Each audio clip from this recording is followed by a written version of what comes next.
आपला विजय काय भावना आहेत? हा विजय मी माझ्या कार्यकर्त्यांच्या कष्टाला त्याच्या श्रमाला समर्पित करीत आहे, कारण कार्यकर्त्यांच्या बळावरच हा विजय या ठिकाणी झालेला आहे आणि मी एकट्याने ही लढाई या ठिकाणी लढली. आमच्या मित्र पक्षाकडे काही ठिकाणी फार काही मदत आम्हाला झाली नाही.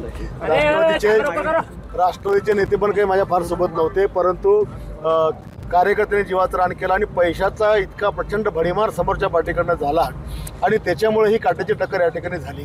नाहीतर मी एवढी प्रचंड कामं केली की ॲम्ब्युलन्सपासून अंतिम संस्काराच्या कार्यापासून सगळं इतकं मी विकास या शहराचा केला.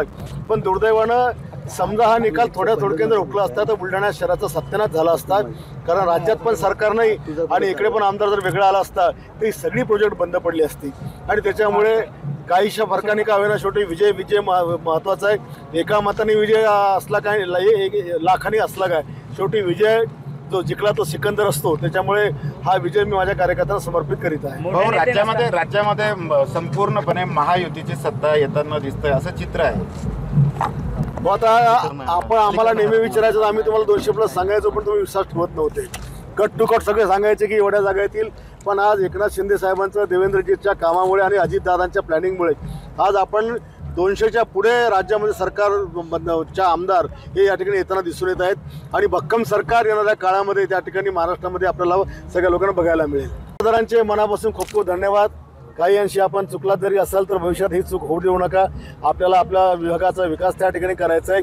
आज थोडी जरी चूक तुमच्याकडनं झाली असती तर आपल्या बुलढाण्याचा वाटोळ झाला असतं. महायुतीला स्पष्ट बहुमत मिळताना दिसतंय. मुख्यमंत्री कोणाचा असेल, काय दावा आहे मुख्यमंत्री पदावर? आमची अपेक्षा मागणी हीच आहे की हे जे काही विजय मिळाला हे एकनाथ शिंदे साहेबांचंच व्हिजन आहे.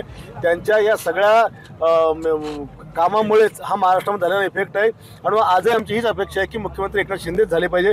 भलाही देवेंद्रजींनी पण चांगलं हे संपादन केलं, त्याबद्दल दुमत नाही, परंतु शेवटी माणसाच्या काळजामध्ये एकनाथ शिंदेचं नाव कोरलेलं आहे. सरकार तारलं असं वाटतंय. प्रचंड प्रमाणात लाडक्या बहिणींचे धन्यवाद की त्यांनी लाडक्या भावांचं सरकार तारलं. त्यांना मनापासून त्यांना पण अभिनंदन. महाविकास आघाडीकडून आमदारांची पळवापळवी होऊ नये म्हणून स्पेशल विमानांची व्यवस्था करण्यात आली होती. काय गरज नाही पळापळवीची. कशा करता पळवणार आहे? यांनी 50 आमदार विरोधी पक्षात निवडून आणले, 50 वर काय करणार आहेत ते? अरे त्यांना उलट त्यांनी आता त्यांचे सांभाळले पाहिजे. ते किती शिल्लक राहतात. एबीपी माझा, उघडा डोळे बघा नीट.